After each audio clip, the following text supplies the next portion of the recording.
So there are three types of weightlifters who end up snatching 100 kilos.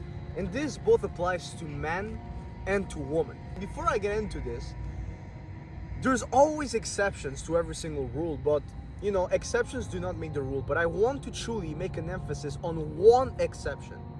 And that exception is a weightlifter that doesn't fit in any of those three categories of lifters who end up snatching 100 kilos. But they are the exception for one simple reason.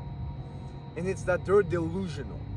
They believe with their whole entire heart that they can achieve whatever they put their minds to, right?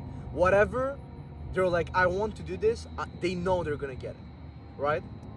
And so if you're a man who has incredible belief in himself, I don't really care what are your physical characteristics. I don't really care where you come from or how much you weigh or what you look like. It's not truly gonna matter because you're gonna end up snatching 100 kilos. And let me tell you, if you have that much confidence in yourself, you can even snatch more than that, 110, 120, right? Because I've seen it. That's the number one exception to the rule that I'm about to give you, okay? So now let's get into the three types of weightlifters who end up snatching 100 kilos. The number one type of weightlifter is the one that comes from another sport, okay? It can be swimming, it can be gymnastics, it can be powerlifting, whatever it is, right? For example, Moy and Kyle, they both come from Moy from swimming and Kyle comes from powerlifting, right? And when they came to me, Moy did not have the strength nor the technique nor the mobility to get to 100 kilos. But once we implemented the right training system, he was able to implement much faster than the average human being who's never done sports before, right? So it's more about the implementation and the speed in which he applies everything that I tell him to apply and everything that I tell him to correct, right? For example, Kyle, he did not have the technique, nor really mobility, nor positioning, but he had the strength. And once again, he was very fast to implement. So let's say you come from a background that required you to use your brain a lot and implement things fast, then you can be an exception to this rule and not have made any sports before, right? But still snatch 100 kilos because you implement pretty fast, okay? So that's another exception. Now, type number two is the one that comes from CrossFit. And that might sound a little bit controversial because CrossFitters have a very bad technique and mobility and all of those things, but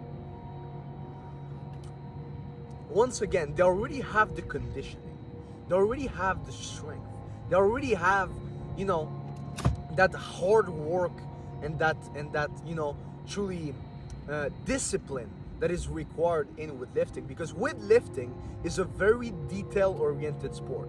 CrossFit is more of a go, push, and we'll worry about the technique later, right? That's basically the difference in between weightlifting and CrossFit. But there are a lot of traits that CrossFitters have that can serve you very well in weightlifting, right?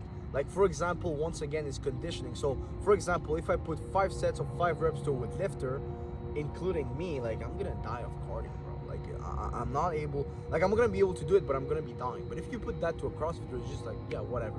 So as a CrossFitter, you're able to get more and more volume easily without your technique breaking down because you have the conditioning, right? And so CrossFitters end up truly snatching 100 kilos if they have the right guidance and the right training system and truly the right coach, right? Which having the right coach is equal to having the right guidance. And now, most weightlifters who come from other sports and come from CrossFit end up not snatching 100 kilos.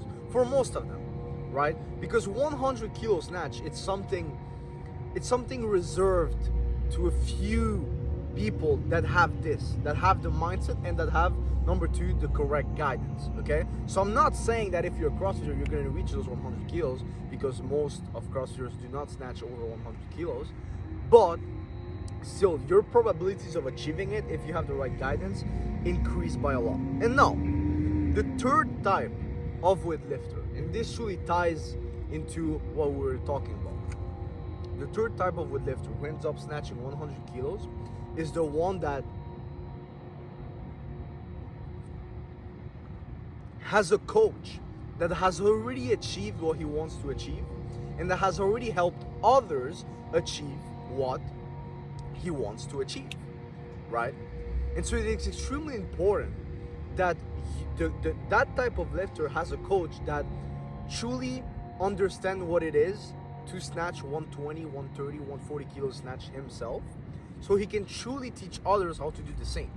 Because if you snatch 105 kilos, you cannot teach others how to snatch 100 kilos, right? Because that margin, like you just snatch 105 kilos, the margin is very, very small. But if you've snatched 140, 150 kilos yourself, teaching someone how to snatch 100 kilos, it's pretty easy, because you've already mastered the process over and over again, right?